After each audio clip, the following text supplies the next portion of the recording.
Over Thanksgiving break, I had the opportunity to interview my campus leader at the high school I'm assigned to.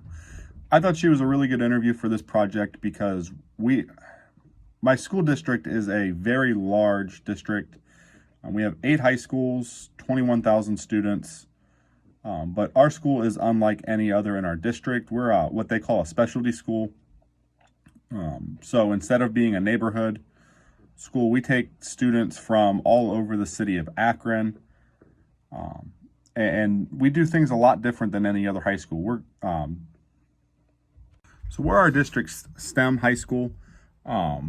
We have the same standards and the same curriculum as the rest of the schools in the city of Akron do, but we really work differently to implement and have different teaching strategies.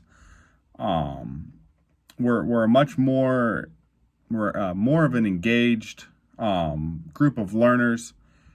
We focus a lot on solving real world problems instead of traditional teaching. And in doing so, our curriculum differs because we involve a lot of community partners. The kids work hand in hand with businesses and community leaders from all over in different pathways. We have groups of students that work on engineering projects with the city of Akron. And we have kids that work with some of the big tech industry or tech players in the city that create apps and other things our school needs or that the community may need. In my classroom, we've worked on problem-based learning, things with Summit County Health Department on creating ways to get kids to stop vaping.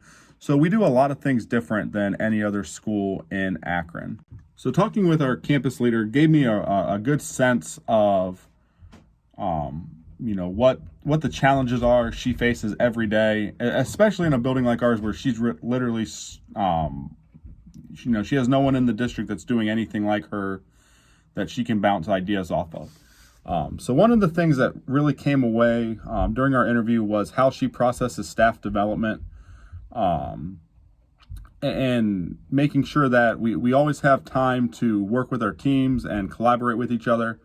It was something I never really thought about, but anytime we have a staff meeting, we do breakout sessions, it's always by content team or grade level team. And she does that purposely to make sure we're always having collaborative time. That way we can align horizontally and vertically with each other, and we can work with people in our same content, but also in the same grade level.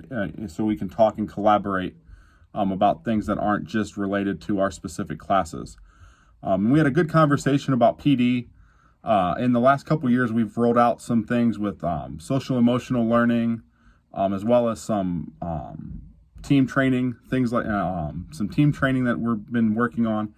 And one of the things she brought up was that good PD not only needs rolled out, but it needs constant touch bases, and you need to have constant support, because if you roll it out for one session, and then expect teachers to be able to implement it, it's not going to work. You need to have that support system in place to be able to encounter roadblocks and move past them. So in our building, we use the state report card data as our main evaluation tool. And talking with our leader, what I found out was, she looks at our data and doesn't necessarily just look at the achievement scores, but looks how we can improve on areas that aren't necessarily related to state testing. Such one of the big ones we looked at was prepared for success.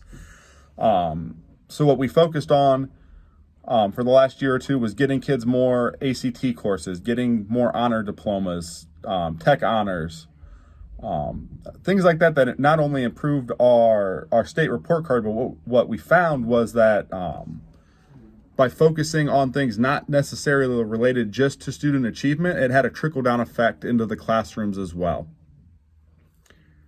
And then, I asked her and had some conversations about what she's looking for when we dig through data.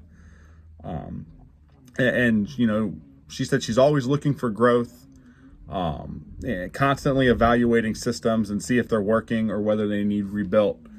And that's one of the things I thought about was, as a principal stepping into a building, it can be so easy to just keep up with the status quo, but you're always checking everything And you always have to be evaluating everything you're doing to see if it's worth doing or if you need to take the time and invest into rebuilding that. And then finally, I want to talk about how we plan to implement. One of the things she stressed to me was you have to have a vision of what you want and you have to create that buy-in. Because without the buy-in, you're not going to have the staff support, you're not going to have the student support of what you need.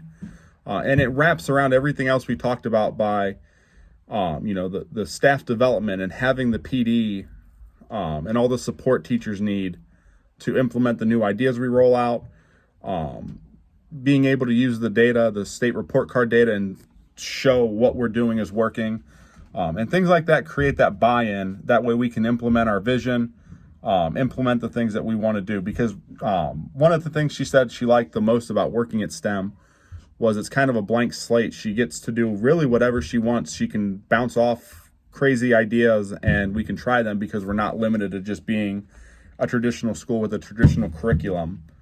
So she has a lot of freedom to be able to create the school in the way she wants, but we need to have that vision between not just the students but also the staff to make that happen.